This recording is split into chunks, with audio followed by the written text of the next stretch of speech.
റമദാൻ്റെ ഫസ്റ്റത്തെ ഡേ ആയിരുന്നല്ലേ. എനിക്ക് അൽഹംദുലില്ലാ വേറെ കുഴപ്പങ്ങളൊന്നും ഇല്ലാതെ നല്ല രീതിക്ക് പോയി.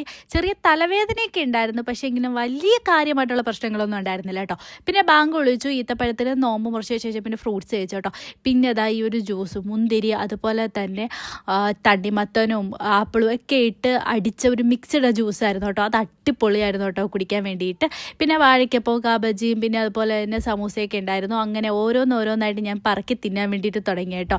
വലിയ ദാഹങ്ങളോ വിശപ്പോ ഒന്നും ഇല്ലായിരുന്നെങ്കിൽ ഒരു തലവേദന എനിക്ക് നല്ല രീതിക്ക് ഉണ്ടായിരുന്നു. പിന്നെ നോമ്പൊക്കെ മുറിച്ച ശേഷം പിന്നെ നിസ്കരിക്കാൻ വേണ്ടിയിട്ട് പോയി കേട്ടോ. പിന്നെ ഉള്ളതൊക്കെ എടുത്ത് നിസ്കരിച്ചു. പിന്നെ കുറച്ച് നേരമൊക്കെ യാസീനൊക്കെ ഓതിയതിന് ശേഷമാണ് കേട്ടോ ഞാൻ ഇറങ്ങിയത്. അപ്പോഴത്തേക്ക് പള്ളിയിൽ നോമ്പ് മുറിക്കാൻ വേണ്ടി പോയ ആൾ വന്നു. ഈത്തപ്പഴമൊക്കെ കൈയിട്ട് വാരിയെടുത്ത് കഴിക്കുവാണ് കേട്ടോ. സമൂസ ആൾക്ക് ഭയങ്കര ഇഷ്ടമാണ്, അങ്ങനെ സമൂസയൊക്കെ കഴിക്കണം. പിന്നെ പള്ളിയിൽ നിന്ന് നമ്മൾ മേടിച്ച ബിരിയാണി കഞ്ഞിയാണ് കേട്ടോ. അടിപൊളി കഞ്ഞിയാണ്. നിങ്ങൾ ഇത് കുടിച്ചിട്ടില്ലാത്തവർ എന്തായാലും ഒന്ന് ട്രൈ ചെയ്ത് നോക്കണം. അടിപൊളിയാണ് കേട്ടോ. ഞാൻ വിചാരിച്ചത് എൻ്റെ വയറ് വീത്തും ഇങ്ങനെ കഞ്ഞി കുടിക്കേണ്ടെന്ന് വിചാരിച്ചാൽ, പക്ഷേ വെറുതെ ഞാൻ എടുത്തു വെച്ച് കുടിച്ചപ്പോഴത്തേക്ക് ഇങ്ങനെ കോരി കുടിച്ചോണ്ടിരുന്നു കേട്ടോ. എന്നെക്കൊണ്ട് സ്റ്റോപ്പ് ചെയ്യാൻ പറ്റില്ല, അത്രയ്ക്ക് അടിപൊളിയായിരുന്നു കേട്ടോ. ഈ ഒരു കഞ്ഞി അടിപൊളിയാണ് എനിക്കറിയാം, അതുകൊണ്ടാണ് ഞാൻ പള്ളിയിൽ പോയിട്ട് കഞ്ഞി മേടിച്ചുകൊണ്ട് വന്നത്. അപ്പോൾ ഇതായിരുന്നു കേട്ടോ ഇന്നത്തെ എൻ്റെ ഡേ. നിങ്ങൾക്ക് എങ്ങനെ ഉണ്ടായിരുന്നു ഇന്നത്തെ നോമ്പ്?